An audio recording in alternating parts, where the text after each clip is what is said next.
Hello everybody. मैं doctor Praveen from SPNR health care. सबसे पहले तो सभी को नए साल की शुभकामनाएं, और स्पेशली उन हेल्थ केयर वर्कर और सामाजिक लोगों को जिन्होंने इस कोरोना के टाइम में अपनी दिल जान से सेवा की है पूरे समाज की। और हमारे हेल्थ केयर वर्कर ने सारे सारे स्टाफ ने जो भी हॉस्पिटल में काम कर रहे थे, उन सब ने अपनी जान की बाजी लगाकर पेशेंट की पूरी सेवा की है, पेशेंट की जानें बचाई हैं। इस दौरान हमारे बहुत सारे डॉक्टर लोग, बहुत सारे हमारे नर्सिंग स्टाफ एक्सपायर भी हुए हैं। उन सबको श्रद्धांजलि। आज का मेरा वीडियो उस नर्सिंग केयर पे है जो कि सभी एमबीबीएस, सभी बीएमएस जो भी हॉस्पिटल चला रहे हैं, nursing staff, doctor practitioner, RMP, सबके लिए महत्वपूर्ण होगा। पहले तो मैं ये समझाना चाहता हूँ कि नर्सिंग की जो नर्सिंग केयर है, नर्सिंग केवल केवल इंजेक्शन लगाना ही नहीं है। डॉक्टर तो सिर्फ 2-3 या 4 राउंड ले लेगा हॉस्पिटल में, उसके बाद वो नर्सिंग केयर पे ही डिपेंडेंट होता है। अगर जिस हॉस्पिटल का नर्सिंग स्टाफ अच्छा होगा, उस पेशेंट में, उस हॉस्पिटल में नेग्लिजेंस की वजह से डेथ बहुत कम होंगी। क्योंकि एक अच्छा नर्सिंग स्टाफ जो होता है, वो मैक्सिमम टाइम स्पेंड करता है पेशेंट के साथ। पेशेंट के टाइम मैक्सिमम टाइम स्पेंड करता है तो उसे सारा आइडिया होता है, इस पेशेंट का ये ट्रीटमेंट चल रहा है, इस पेशेंट की ये मॉनिटरिंग चल रही है, इस पेशेंट के अटेंडेंट्स के मन में ये डाउट्स हैं, इस पेशेंट की ये प्रॉब्लम है। तो अगर एक नर्सिंग स्टाफ अलर्ट होगा, इंटेलिजेंट होगा, स्मार्ट इनफ होगा, तो वो प्रॉब्लम्स बहुत जल्दी पकड़ लेगा और वो जल्दी डॉक्टर को इन्फॉर्म करेगा और डॉक्टर उसके अकॉर्डिंग ही अपना एक्शन लेगा। डॉक्टर को बहुत सारे टाइम काम करने होते हैं, पेशेंट को देखना होता है, ट्रीटमेंट है, फाइल वर्क है, बहुत सारा काम होता है। अगर ये नर्सिंग स्टाफ ना हो तो डॉक्टर कुछ नहीं कर सकता। इसी तरह बाकी मेंबर्स की, जैसे स्वीपर्स की सफाई ना हो तो दिक्कत है। केमिस्ट वाला अगर मेडिसिन जो लिखी है वैसी सही ना समझाए, ना बताए, गलत दे दे, तो भी दिक्कत है। इसलिए हॉस्पिटल चलाना एक सिंगल मैन शो नहीं है, ये एक टीम का काम है। इस टीम में सभी नर्सिस, सभी सभी workers, receptionist, chemist shop, ward boys, sweepers, सबका महत्वपूर्ण योगदान होता है। आज हम स्पेशली नर्सिंग स्टाफ के बारे में बात करेंगे, क्योंकि नर्सिंग स्टाफ हॉस्पिटल के मेन पिलर होते हैं। तो नर्सिंग स्टाफ का काम क्या है? Nursing staff maximum time spend करता है पेशेंट के साथ, और वो पेशेंट के बारे में बहुत ज़्यादा बता पाएगा, ज़्यादा समझ पाएगा, क्योंकि वो देख भी पाएगा क्या अभी कोई मेडिसिन दी है, उससे क्या रिएक्शन हुई है और हमने क्या किया। लेकिन उसके लिए उसको नॉलेज होनी चाहिए कि हाँ, जो मैं कर रही हूँ या जो कर रहा हूँ, वो क्या मैं सही कर रहा हूँ, उचित है, कुछ इसमें ठीक तो नहीं, कुछ इसमें इम्प्रूवमेंट की चांसेस तो नहीं है। तो आज हम वही चीज़ सब डिस्कस करेंगे सारी। What are the duties of nurse? Nurse की ड्यूटी सिर्फ इंजेक्शन लगाना नहीं है। आप एक पेशेंट हॉस्पिटल में आएगा, पहले वो इमरजेंसी में जाएगा तो वहाँ नर्सिंग स्टाफ पहले उसके वाइटल चेक करेंगे। और वाइटल्स मैं अभी डिटेल में बात करूँगा अभी थोड़ी देर में। थोड़ा सा मैं आपको सेंसिटाइज कर दूँ। उसके बाद वाइटल चेक होंगे, फिर वो डॉक्टर्स को इन्फॉर्म करेंगे। डॉक्टर आके अपना चेकअप करेंगे, ट्रीटमेंट देंगे, टेस्ट एडवाइस करेंगे। नर्सिंग स्टाफ फिर उस नर्सिंग स्टाफ जो ट्रीटमेंट डॉक्टर ने लिखा है फिर उसको फॉलो करेंगे। और उसके बाद वो रिपोर्ट्स आएँगी, रिपोर्ट्स डॉक्टर को इन्फॉर्म होंगी। तो ये सारे काम नर्सिंग स्टाफ ही करता है। अगर नर्सिंग स्टाफ स्मार्ट है, नर्सिंग स्टाफ को पता है कि डॉक्टर ने ये मेडिसिन लिखी है और उसको ये पता है कि ये मेडिसिन ऐसे देनी है, इतने ड्रिप, इतनी डॉक्टर साहब ने इतने रेट पे लिखी है, तो डोज कैसे सेट करनी है, इसके साइड इफेक्ट्स क्या हैं, इसको किस डोज के साथ नहीं देना, तो इतना सब, और इसके साइड इफेक्ट्स क्या हैं, उससे पहले पेशेंट की कंसेंट फॉर्म, और अगर हम ब्लड मंगवा रहे हैं तो ब्लड रिक्विजिशन फॉर्म कैसे भरते हैं, ब्लड ट्रांसफ्यूज करना है तो ब्लड ट्रांसफ्यूजन फॉर्म कैसे भरते हैं। तो ये सारा काम नर्सिंग स्टाफ का होता है। उसके बाद बेडिंग बेडिंग सारे आईसीयू में या हॉस्पिटल में सफाई उसको मेंटेन करवाना स्वीपर को कह के। उसके बाद इंस्ट्रूमेंट्स सारे चेक करना, मॉनिटर चेक करना, पहले चेकलिस्ट लिखना, हर प्रोसीजर से पहले चेकलिस्ट तैयार करना, इंटूबेशन में क्या-क्या चेकलिस्ट चाहिए, आरटी में क्या-क्या चाहिए, फोलिज में क्या-क्या डालना है। तो इस तरह की सारी चेकलिस्ट तैयार करना, ये सारा नर्सिंग स्टाफ का ही काम है। सारे मॉनिटर्स, सारे इक्विपमेंट्स, सारे मेंटेन करना नर्सिंग स्टाफ का ही काम है। अब नर्सिंग स्टाफ को पता ही ना हो कि इंटूबेशन के वक़्त क्या-क्या सामान चाहिए होता है, तो फिर दिक्कत आएगी। अगर पता ही ना हो कि फोलिक कैसे डालते हैं, आरटी कैसे डालते हैं, उसमें क्या-क्या रिक्वायरमेंट्स होती हैं, तो फिर दिक्कत आएगी। अब नर्सिंग स्टाफ को यही ना पता हो कि ब्लड्स के टाइप्स कितने होते हैं, ब्लड्स डॉक्टर साहब ने कहा ब्लड मंगवा लो, फिर नर्सिंग स्टाफ का काम है सर कौन सा ब्लड मंगवा लूँ, प्लेटलेट्स, पैक्सल, होल ब्लड, प्लेटेड मंगवानी है तो single donor, random donor, plasma, FFP. इस तरह नर्सिंग स्टाफ की ड्यूटीज बहुत ज़्यादा हो जाती हैं, इसलिए जो अच्छा ट्रेंड स्टाफ होगा वो कभी भी हॉस्पिटल में अननेसेसरली प्रॉब्लम आने देगा नहीं। नेग्लिजेंस की वजह से कभी भी पेशेंट की डेथ नहीं होगी। तो आईसीयू स्टाफ को ऐसा होना चाहिए, मैं स्पेशली आईसीयू स्टाफ की बात करूंगा। आईसीयू स्टाफ तो ऐसा होना चाहिए कि उसे इमरजेंसी हैंडल करने का पता होना चाहिए कि स्ट्रेसफुल कंडीशन आ गई, इमरजेंसी हो गई, एकदम पेशेंट एल्टर्ड हो गया, एकदम गैस्पिंग में हो गया, उसे क्या एक्शन लेना है, कैसे उसको क्या क्या मेंटेन करना है, क्या क्या चाहिए उसको। तो ये सब कुछ नर्सिंग स्टाफ का काम है। हमें लगता है कि नर्सिंग स्टाफ का काम सिर्फ इंजेक्शन देना है, मात्र इंजेक्शन देना नहीं है। तो यू शुड नो कि डोजिंग शेड्यूल कैसे होते हैं, OD, BD, TDS, QID, routes कौन कौन से होते हैं, IV, IM, subcutaneous, through RT and etcetera. तो ये सब रूट्स सारे कॉमन कॉमन डिजीज के नाम सारे पता होने चाहिए। और सारी मेन मेन मेडिकेशंस, एंटीबायोटिक्स के नाम, एंटीबायोटिक्स कैसे बनाना है, एंटीबायोटिक कैसे डिजोल्व करना है, एंटीबायोटिक कैसे लगाना है, बाकी पेन किलर्स हैं, कब लगाना है, कौन सा लगाना है। तो ही और she should know each and everything in detail. अगर जो परफेक्ट आईसीयू स्टाफ होगा उसे सब पता रहता है कि हाँ भाई ये मेडिसिन ऐसे देनी है, बीपी कम हो गया तो मुझे ये चेक करना है, ये वाइटल चेक करने हैं, मुझे इन डॉक्टर को इन्फॉर्म कब करना है, वार्निंग साइन क्या है किसी बीमारी के। तो अच्छा स्टाफ वही होगा जिसको बीमारी के बारे में पता होगा, बीमारी के वार्निंग साइन के बारे में पता होगा, उसमें मेडिसिन कैसे देनी है डॉक्टर की इंस्ट्रक्शन पे वो पता होगा, उसे ये पता होगा कि चेकलिस्ट कैसे कैसे तैयार करनी है। तो ये सब चीजें नर्सिंग स्टाफ को पता होनी चाहिए। और ये भी पता होना चाहिए भी कैसे कंसेंट लेना है। और उसके बाद आईसीयू में सारी केयर, सारी इक्विपमेंट मेंटेनेंस, आई केयर, बीपीबी केयर, और सारी वेंटिलेटर की सेटिंग्स, सारे ग्राफ्स,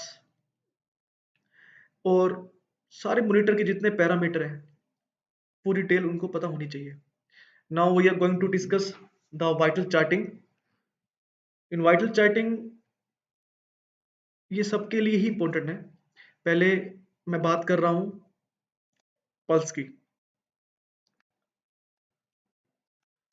पल्स रेट। अब आप कहेंगे कि पल्स रेट में क्या खास है, ऐसा सबको पता ही है। नहीं पता ना। पल्स रेट जो नॉर्मल होती है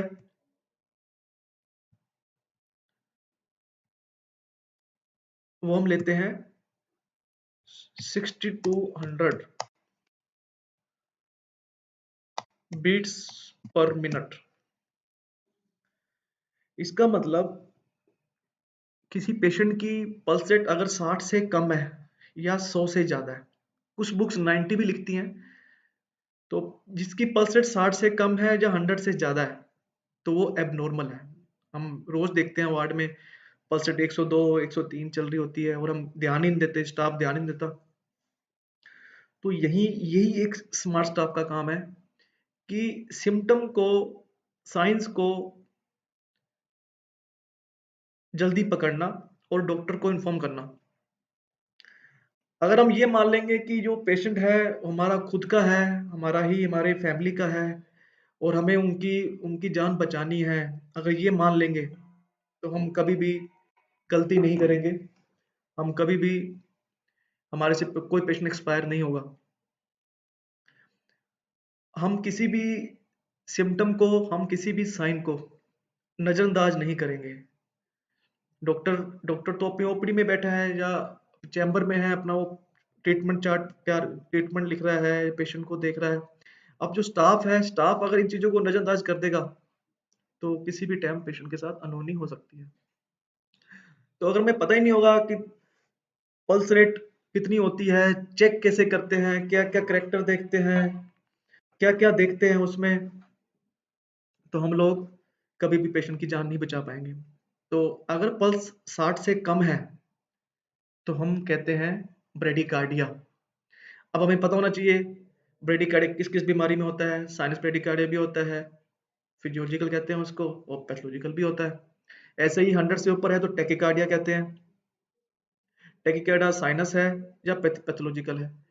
तो ये सब चीज़ें हमें डिटेल में पता होनी चाहिए, तभी हम इस चीज़ को समझ पाएँगे। तो मेन बात है कि हमें पल्स चेक करनी नहीं आती।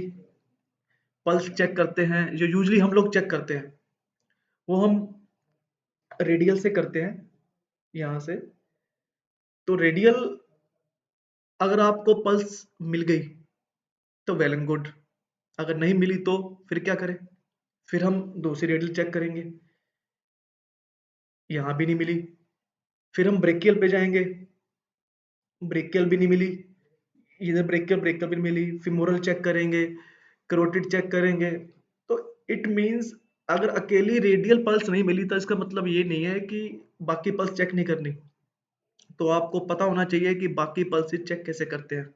Radial, ulnar, brachial, carotid, femoral और popliteal, dorsal pedis, posterior tibial. ठीक है? तो ये सब तरीके हैं पल्स को चेक करने के। सारी पेरिफेरल पल्स आपने चेक करनी है। फिर आपने ये देखना है कि हार्ट रेट और पल्स रेट बराबर टाइम पे आ रही है कि नहीं आ रही। इसको पल्स डेफिसिट कहते हैं, भी पता होना चाहिए। अब हम रेट और रिदम, जो रेट और रिदम है, वो हम रेडियल से चेक करते हैं भी क्या रेट है। रिदम रिदम मतलब रेगुलर है या इरेगुलर है।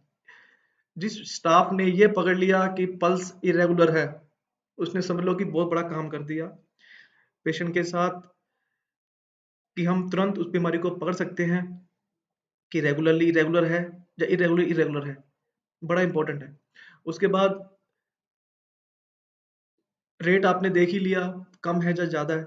रिदम आपने देख ली, रेट रिदम चेक करेंगे रेडियल से। वॉल्यूम और करैक्टर वो हम चेक करते हैं कैरोटिड से। ठीक है? तो ये चीज़ें, अब इतना टाइम हम लगाते कहाँ हैं? हम फटाफट चेक किया पल्स को, छोड़ देते हैं। हम ये भी नहीं देखते कि उसका प्रॉपर रेगुलर है, गुड वॉल्यूम है, लो वॉल्यूम है, करैक्टर क्या है उसका, किस टाइप की पल्स है, दोनों रेडियल बराबर में आ रही है कि नहीं आ रही, हार्ट रेट और पल्स रेट बराबर हैं कि नहीं, रेडियो फीमोरल में कोई फर्क तो नहीं है। इतना टाइम कहाँ लगाते हैं हम लोग? अगर इतना टाइम लगा लें तो किसी पेशेंट के साथ अनहोनी ना हो। तो रिदम, रेट रिदम रेडियल से, वॉल्यूम और करैक्टर कैरोटिड से। तो वॉल्यूम हम कैसे देखेंगे? गुड वॉल्यूम, लो वॉल्यूम, और इस तरह करैक्टर होता है। करैक्टर के लिए भी हमें बहुत कुछ, इसके लिए बड़ी एक्सपर्ट टच चाहिए। इसके लिए एनाग्लोटिक पल्स है, बिस्पेरेंस पल्स है, बहुत सारी तरह की पल्स होती हैं, कैटाटोनिक टाइप की पल्स होती हैं। तो ये एटलीस्ट हमें पल्स रेट कितनी है, रेगुलर है कि नहीं, गुड वॉल्यूम है कि नहीं, इतना ही पहचान लेंगे तो हमसे मैक्सिमम गलतियां नहीं होंगी। फिर हम सारे कारण ढूंढेंगे, कारण फिर हम डॉक्टर को इन्फॉर्म करेंगे, सर पल्स 60 से कम आ रही है, पल्स 100 से ज़्यादा आ रही है, आप देखिए। तो फिर then come the role of doctor. अब ये हम बात कर रहे थे अडल्ट की, यंग की। बच्चों में पल्स में से ज़्यादा मिलती है। ये यंग बच्चे, जो छोटा बच्चा होता है उसकी तो 160 तक नॉर्मल होती है, जो 7 साल से कम है 115-20 तक भी नॉर्मल होती है। ठीक है? तो ऐसे ही वेरिएशन है इनकी। तो इसलिए कहता हूँ फिजियोलॉजिकल एंड पैथोलॉजिकल। तो पल्स पकड़ना, पल्स का इरेगुलरिटी पकड़ना बहुत यूजफुल इंफॉर्मेशन है स्टाफ के लिए। अगला मैं कहूंगा कि हम बीपी देखते हैं।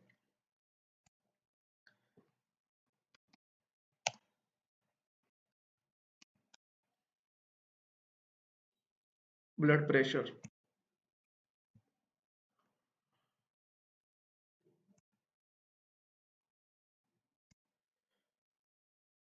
ब्लड प्रेशर अगर हम ध्यान से इसको देखें, समझें इसको,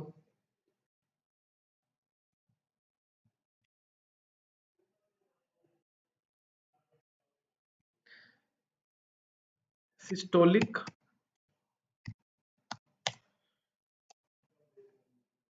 90 to 130, diastolic 60 to 90 mm of mercury. इसका मतलब क्या है? जो हम ऊपर का बीपी कहते हैं उसको सिस्टोलिक बीपी कहते हैं, जो नीचे का होता है उसे डायस्टोलिक कहते हैं। इसका मतलब कि जिस पेशेंट का बीपी 130 से ज्यादा है ऊपर, और डायस्टोलिक, मैं इसे 85 ही कहूंगा क्योंकि नई गाइडलाइन में को और कम कर दिया है, 85 तक है इसका। 130 से 85 बीपी हम नॉर्मल मान रहे हैं, टारगेट भी यही है। और अगर हम बीपी, सिस्टोलिक वाला बीपी 130 से प्लस जाएगा तो उसे हम कहेंगे हाई नॉर्मल। 132 अगर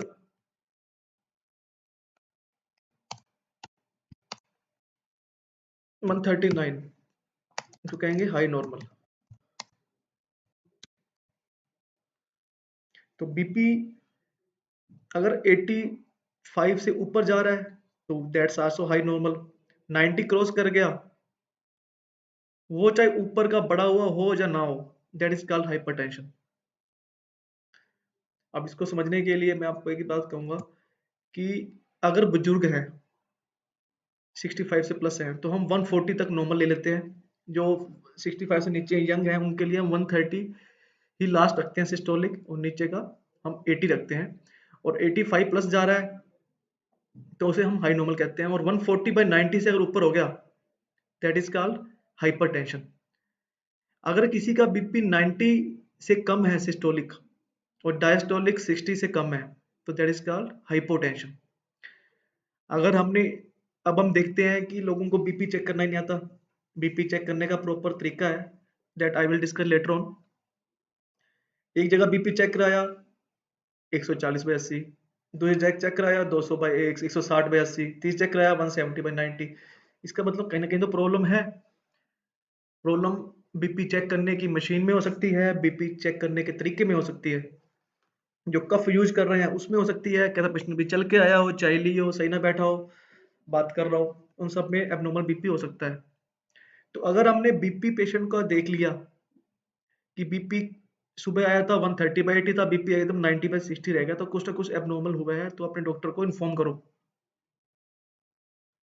अगर हमने ये बीपी पल्स ढंग से पकड़ लिया तो फिर पेशेंट कभी कहीं जाएगा नहीं। कई कई पेशेंट का बीपी ओनली सिस्टोलिक बढ़ता है, डायस्टोलिक नहीं बढ़ता, तो उसको कहते हैं आइसोलेटेड सिस्टोलिक हाइपरटेंशन।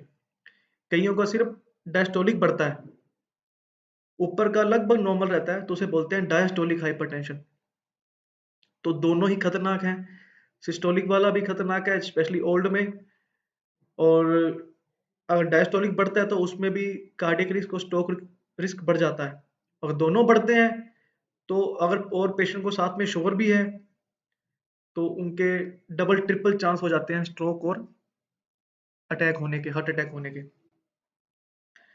तो this was about blood pressure. Blood pressure की बहुत सारी गाइडलाइन है, there is many type of blood pressure. अगर ऐसा नहीं है कि आपने एक ही बार बीपी चेक किया, हॉस्पिटल में पेशेंट आया, बीपी चेक किया आपका 140/90 और आपने हाइपरटेंशन डिक्लेयर कर दिया, नहीं। आप 2-3 बार अलग अलग विजिट पे चेक करोगे, और हर बार बीपी बढ़ा रहता है तो हम उसको हाइपरटेंशन डिक्लेयर करेंगे, या हम एम्बुलेटरी बीपी मॉनिटरिंग या out of office BP check करेंगे, वो भी बढ़ा रहता है, तब हम पेशेंट को हाइपरटेंशन डिक्लेयर करेंगे। अदरवाइज कई बार पेशेंट को जैसे हॉस्पिटल में आते हैं तो उनका बीपी बड़ा मिलता है। पेशेंट एकदम आईसीयू में आया, एकदम चेक किया, बीपी बड़ा मिला, कुछ देर बाद बीपी सेट हो गया, क्योंकि उस टाइम स्ट्रेस थी तो बीपी बड़ा मिला हमें। तो इसलिए हमें बीपी बार बार चेक करना पड़ता है। दूसरी बात, बीपी एक बाजू में चेक नहीं करना, दोनों बाजुओं में चेक करना है। Try to take BP of all four limbs, but usually we don't take. तो अगर हमने बीपी ही कंट्रोल कर लिया 20/10, तो 50% हम सीवीडी रिस्पेक्टर सीवीडी डिजीज कम कर सकते हैं। मैं आपको एग्जांपल देना चाहता हूँ बीपी का, कि हॉस्पिटल में पेशेंट आया, आपने बीपी चेक किया, उसका 146/88। तो डॉक्टर ने उसे मेडिसिन प्रिस्क्राइब कर दी क्योंकि बीपी बढ़ा हुआ था। अब वो पेशेंट घर पहुंचा, पेशेंट को चक्कर आ गए, पेशेंट को हेड इंजरी होगी, पेशेंट को हेमरेज हो गया, पेशेंट कोमा में चला गया। उससे पहले बीपी कभी बढ़ा नहीं था उसका।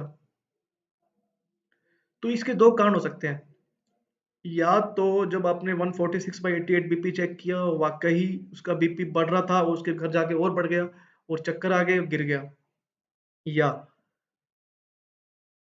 आपने बीपी ही कम गलत चेक किया, बीपी था नॉर्मल, आपने डिक्लेयर किया हाई, डॉक्टर ने दवाई दी, उससे बीपी और कम हो गया, उससे चक्कर आ गए रात को हो या सुबह, और उस टाइम जब चेक किया चक्कर के बाद बीपी कम था। इसका मतलब कहीं ना कहीं बीपी डिस्टरबेंस, बीपी चेकिंग में डिस्टरबेंस हुई है, या फिर पेशेंट को कोई हार्ट अटैक की दिक्कत भी हो सकती है। हार्ट अटैक हुआ हो या कोई और प्रॉब्लम हुई हो जिससे बीपी कम हो गया हो। तो इसलिए बीपी एक ही बार में चेक नहीं करना, मल्टीपल विजिट पे चेक करना है, मल्टीपल टाइम चेक करना है, एक एक 2 से 3 मिनट में 2-3 बार बीपी चेक करना है। हर बार बड़ा मिलता है तो ही हम मेडिसिन प्रिस्क्राइब करेंगे, अदरवाइज नहीं करेंगे प्रिस्क्राइब। ये कुछ चीजें बीपी के रिगार्डिंग थी जो हम गलतियां रोज करते हैं, और इस गलतियों की वजह से ही हमारे हमें प्रॉब्लम मिलती है। तो try to take BP precisely, try to check pulse rate precisely. अब ये समझो कि अगर किसी पेशेंट का बीपी अगर 160 से आप 140 पे ले आए, तो आपने 50% बीमारी पेशेंट की ठीक कर दी। लेकिन वो क्या होता, बीमारी बीपी ठीक सही चेक से हुआ भी है कि नहीं हुआ, या पहले सही टाइम सही चेक हुआ नहीं हुआ। तो ये चीजें बड़ी सिंपल चीजें हैं, लेकिन इनको हमें इग्नोर नहीं करना चाहिए।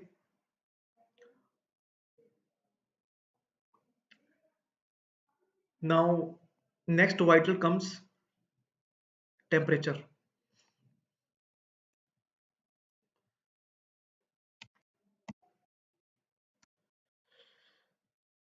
टेम्परेचर एक वाइटल इसलिए है कि पेशेंट की, हम कहते हैं ना कि हाथ गर्म है या हाथ ठंडे हैं, किसी के हाथ ठंडे हो गए, किसी के हाथ गर्म है।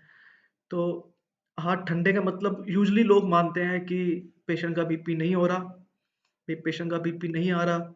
इसकी वजह से पेशेंट, एक अर्ली साइन भी है कि पेशेंट के हाथ पैर ठंडे होना, कि हाँ भी पहले बीपी चेक करो कहीं बीपी कम ना हो। और एकदम ठंडे हुए हैं तो पसीना आया है तो ये चेक करो, कोई एमआई तो नहीं चल रहा, नहीं शुगर तो कम नहीं हो गई। तो कुछ चीजें ऐसी हैं जिसमें हमें टेम्परेचर हमें बहुत अच्छी जानकारी दे देता है। उसमें पहले तो पता होना चाहिए कि टेम्परेचर को मापते कैसे हम। थर्मामीटर में 94 टू 108 फ़ारेनहाइट तक की रीडिंग होती है, या 35 टू 42 डिग्री सेल्सियस तक की रीडिंग होती है। जो नॉर्मल टेम्परेचर होता है वो 98.9 मॉर्निंग का, 99.9 इवनिंग का। इसका मतलब कि 99.9 पेशेंट का अगर फीवर टेम्परेचर इतना है तो वो फीवर नहीं कहलाएगा, वो नॉर्मल ही कहलाएगा। अगर इससे ऊपर क्रॉस करता है तो ही हम इसको फीवर कहते हैं। फिर ये भी डिपेंड करता है कि आपने ओरल से लिया है, एक्जिला से लिया है या रेक्टल से लिया है। ओरल वाले टेम्परेचर को हम कोर टेम्परेचर कहते हैं, और जो एक्जिला वाला बीपी होता है, एक्जिला वाला होता है तापमान, वो 0.5 से 1 डिग्री कम होता है, 1 डिग्री कम होता है ओरल टेम्परेचर से। लेकिन कुछ पेशेंट में हम, जैसे कोई मेंटली टार्जन है, जिनको सीजर आ रहे हैं, या जो उनके मुंह में सौर हैं, जो मेडिसिन सलाइवा ज़्यादा आता है, तो कई बार उसमें हम ओरल टेम्परेचर नहीं ले सकते, तो उसमें हम चेक करते हैं एक्जिला से। फिर हमें ये भी चेक करना है कि फीवर के साथ चिल्स आए हैं, राइगर आए हैं, फिर उसको रैश तो नहीं है। उसके बाद हम आजकल इंफ्रारेड से भी हम चेक करते हैं। तो नॉर्मल इज 98 से 99। अगर 95 से कम है तो इसको हम कहते हैं हाइपोथर्मिया। हाइपोथर्मिया कुछ डिजीज के लिए बेनिफिशियल है, लेकिन मैक्सिमम टाइम ये खराब भी करता है। 90 और अगर ये 106.7 फ़ारेनहाइट से ज़्यादा है या 41.5 से ज़्यादा है तो इसको हम कहते हैं हाइपर पायरेक्सिया, जो कि बहुत डेट्रीमेंटल है। उसके लिए हमें तुरंत टेम्परेचर कंट्रोल करना बहुत ज़रूरी है। तो then we have to go for the, we should know what are the flow charts. There is temperature chart is there, जो हमें ये बताएगा कि टाइप ऑफ टेम्परेचर क्या है, इंटरमिटेंट है, कॉन्टिन्यूस है, रेमिटेंट है। तो एक गुड स्टाफ होगा वो प्रॉपर चेक करेगा, फॉर्मेलिटी नहीं करेगा टेम्परेचर चेक करने में। उससे पहले उसको कम लेवल पे लेके आएगा, पहले उसको थोड़ा हिला के टेम्परेचर को, और थोड़ा स्वैब से थोड़ा साफ करके, अगर ओरल चेक करना है या चेक करना है तो पहले साफ करेगा उसको। तो ये कुछ चीजें हैं। मेन पेशेंट को हमने बीमारी नहीं देनी अपने हॉस्पिटल में, तो hand hygiene, proper aseptic condition में काम करना है और प्रॉपर तरीके से काम करना है, वो बहुत इंपॉर्टेंट है। तो उसमें टाइप ऑफ फीवर सब everything we have to ask. The next is pain, next is respiratory rate, आर जो नॉर्मल होता है 12 से 16, लेकिन एज वाइज डिफरेंस डिफर करता है। जो कम एज के होते हैं उनमें थोड़ा ज़्यादा मिलता है, अडल्ट में भी थोड़े एल्डरी होते हैं 65 साल से ऊपर, उनका 28 तक नॉर्मल मान लेते हैं, 80 साल से ऊपर को 10 से 30 तक नॉर्मल मान लेते हैं। तो रेस्पिरेटरी रेट एक अर्ली साइन है निमोनिया का, रेस्पिरेटरी डिस्ट्रेस का। अगर ये हमें देखना पड़ेगा भी चेक कैसे करना है, 1 मिनट में प्रॉपर चेक करना होता है। जो मेल में होता है वो, जो रेस्पिरेशन होती है वो होती है एब्डोमिनोथोरेसिक, और फीमेल में होती है थ्रेसो एब्डोमिनल। तो हम चेस्ट की राइज चेक करते हैं पर मिनट। अगर ये ज़्यादा हो रही है तो उसे बोलते हैं टैकीपनिया, अगर 10 से कम है तो ब्रेडीपनिया, दोनों ही हार्मफुल हैं। और पेशेंट चेक करना है कि हाइपर वेंटिलेट तो नहीं कर रहा, तेज तेज तो सांस नहीं ले रहा, और ऐसा तो नहीं है कि किसी पोजीशन पे लेटने पे, जैसे बैठने पे उसको सांस फूल जाता है, लेटने पे सांस फूल जाता है, और किसी एक पोजीशन में लेटने पे सांस फूल जाता है। ये भी देखना है कि उसकी मसल्स, तो असेसिव मसल तो काम नहीं कर रही, डिस्ट्रेस में कितना है। तो ये सब ड्यूटी अगर स्टाफ टाइम पे पहचान लेगा तो पेशेंट को दिक्कत कम रहेगी। तो इतना सब करने के लिए डेडिकेटेड स्टाफ होना चाहिए। उसे ये करना चाहिए कि जितनी मैं ड्यूटी करके जा रहा हूँ मेरी ड्यूटी में मेरे से कोई गलती ना हो, जो करके जा रहा हूँ कल को मेरे लिए भी बेनिफिट होगा, मेरी फैमिली के लिए बेनिफिट होगा। तो जो सर्कल ऑफ लाइफ है कि चीज़ घूम के खुद पर आती है, अगर आज हम किसकी सेवा करेंगे तो कल भगवान भी हमारी हेल्प करेगा। जब ये चीज़ मान लेंगे तो हम कोई गलती नहीं करेंगे, अपनी ड्यूटी में प्रॉपर डेडिकेटेड ड्यूटी करेंगे। ये चीज़ें हमें टाइम लगाना पड़ता है, पेशेंट पे पकड़ना पड़ता है, तभी पकड़ पाएंगे, अदरवाइज नहीं पकड़ पाएंगे। तो नेक्स्ट, दिस इज 12 to 16। जो नेक्स्ट वाइटल है वो, कई लोग तो जीसीएस को लेते हैं, कई लोग पेन को लेते हैं, तो मैं दोनों ही डिस्कस कर रहा हूँ। पेन,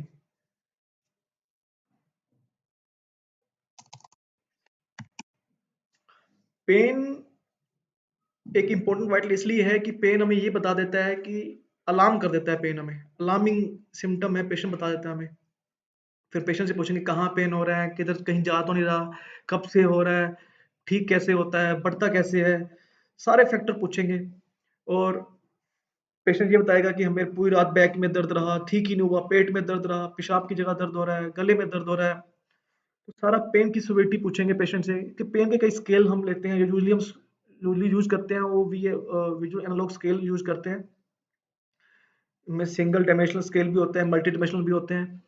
तो 0 to 10 होता है, उसमें 0 पे कुछ दर्द नहीं होता, 10 पे मैक्सिमम दर्द होता है। तो इस तरह पेशेंट से पूछते भी कितना दर्द रहा, तो उस हिसाब से फिर हम अकॉर्डिंगली एक्शन लेते हैं। चिल्ड्रन में क्राई स्केल होता है, मोटिवेट बिहेवियर पेन स्केल होता है, तो कई तरह के स्केल होते हैं। तो पेन भी असेसमेंट एक बहुत इंपॉर्टेंट पॉइंट है, क्योंकि पेन से हमें न्यूरोपैथिक पेन है, वेस्कुलर पेन है, उसकी वो साथ में सिम्टम सिम्टम देखेंगे साथ में, तो इस तरह हमें असेस करना चाहिए। जो अगला है, उसके बाद हम SpO2 लेते हैं। SpO2 यूजुअली 94 से कम नहीं होनी चाहिए, 94 95 से ऊपर होनी चाहिए। अगर आपने SpO2 चेक कर ली कि 94 से कम जा रही है, तो आप डॉक्टर को तुरंत इन्फॉर्म करो। 92 से कम जा रही है तो और सीरियस है, और 90 से कम जा रही है तो फिर उस तरह से हम आपके डॉक्टर को इन्फॉर्म करना पड़ेगा, क्योंकि ये अगर आपने hypoxia, इसको hypoxia बोलते हैं 90 94 से कम को, तो अगर आपने hypoxia पकड़ लिया, पल्स पकड़ ली, बीपी एब्नॉर्मलिटी पकड़ ली, टेम्परेचर पकड़ लिया, टैकीपनिया पकड़ लिया, तो एटलीस्ट आपने अपनी ड्यूटी पूरी कर दी। तो एटलीस्ट आपकी वजह से अब पेशेंट एक्सपायर नहीं होगा। अब सारी इंफॉर्मेशन आप डॉक्टर को अगर पहुंचा देंगे टाइम पे, तो अटेंडिंग डॉक्टर अपना अकॉर्डिंगली ट्रीट कर सकता है।